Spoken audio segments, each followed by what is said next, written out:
আপনি কি বলবেন?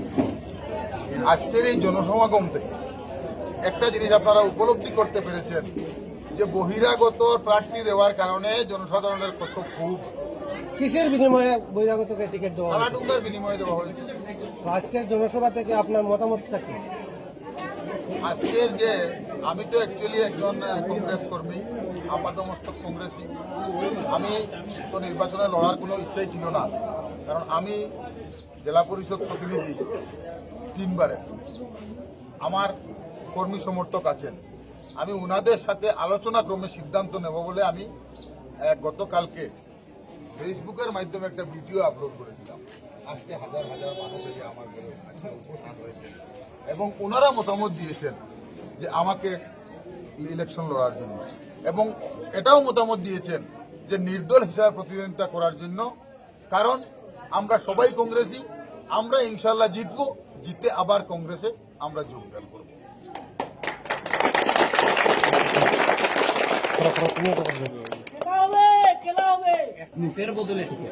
কালাডুঙ্গার বিনিময়ে আমি রাহুল গান্ধীজির কংগ্রেসে আদর্শ অনুযায়ী, কিন্তু আমাদের করিমগঞ্জ কংগ্রেস, আসাম কংগ্রেস কিছু কিছু জায়গায় দেখেছি টাকার বিনিময়ে বিজেপির কাছে আত্মসমর্পণ করেছে। অনেক উদাহরণ আছে আপনাদের সম্মুখে।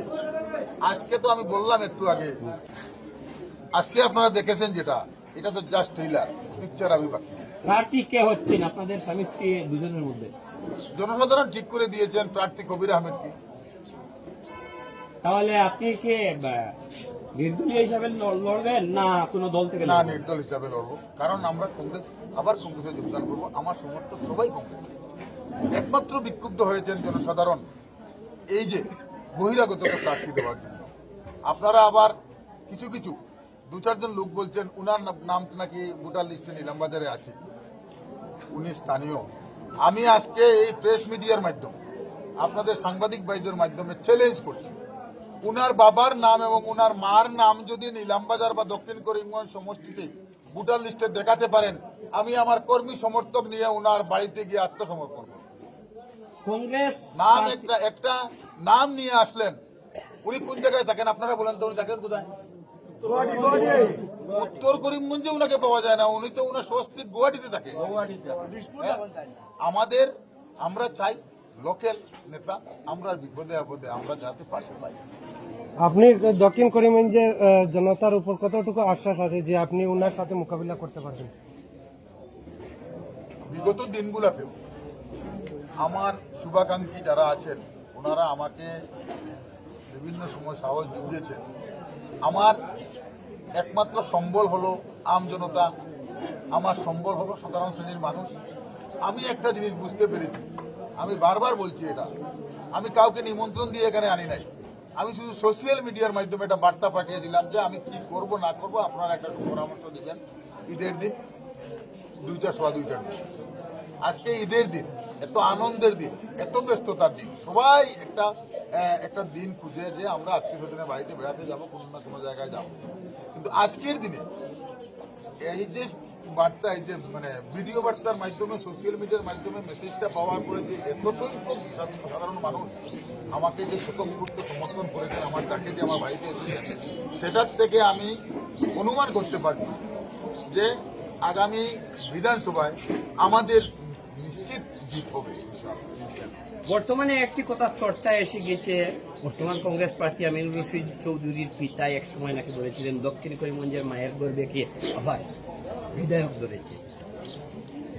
দেখেন, আমরা তো এই কথাটা যখন বলেছিলেন, সম্ভবত কত সালে হবে যখন মুসাল দিয়ে ওনাকে বিতাড়িত করা হয়েছে, 2001 ইংরেজিতে যখন উনি কথাটা বলেছিলেন, তখন তিনি আসাম সরকারের ক্যাবিনেট মন্ত্রী ছিলেন। সেই ক্যাবিনেট মন্ত্রীকে আমার মতো এক সাধারণ পরিবারের ছেলের মাধ্যমে মশাল দিয়ে এই দক্ষিণ করিমগঞ্জের মানুষ ওনাকে বিতাড়িত করেছে, বিদায় দিয়েছিল। এবং উনি ভেবেছেন যে উনার যে বক্তব্য দক্ষিণ করিমগঞ্জের জনসাধারণ ভুলে গেছে। নিশ্চয় জনসাধারণ ভুলে নাই, কারণ ওনার ছেলেকে উনি যে তদবির করে পরিবারতন্ত্র ভাবে যেভাবে যে উনি দিল্লি দিসপুর দৌড়িয়ে কালাডুঙ্গার মাধ্যমে উনি যে কংগ্রেসের টিকিট আনিয়ে দিয়েছেন, এই টিকিট আনিয়ে দেওয়ার পরে গোটা দক্ষিণ করিমগঞ্জ সমষ্টিতে জনসাধারণ, যুব সমাজ, মাতৃ সমাজ, মহিলা সমাজ, অভিভাবক সমাজ সবাই একজুট হয়ে এক কথাই বলছে কালাডুঙ্গা মুর্দাবাদ। একটি কথা রয়েছে, আপনি একটি প্রেস মিটে বলেছিলেন যে কংগ্রেস দলে এবার কালাডুঙ্গার বিনিময়ে টিকিট হবে না। আমি বলেছিলাম, আমার বলাই ঠিক ছিল, কারণ রাহুল গান্ধীজির কংগ্রেসে, প্রিয়াঙ্কা গান্ধীজির কংগ্রেসের আদর্শে আমি অনুপ্রাণিত। কিন্তু আমাদের আসামের কংগ্রেস এবং করিমগঞ্জ জেলার কংগ্রেস, ওনারা কালাডুঙ্গার বিনিময়ে, টাকার বিনিময়ে কিছু কিছু বিজেপির সাথে সমঝোতা, আমার সম্ভবত জনসাধারণ যেটা বলছে, বিজেপির সাথে ওনারা আপোষ করে দুর্বল প্রার্থী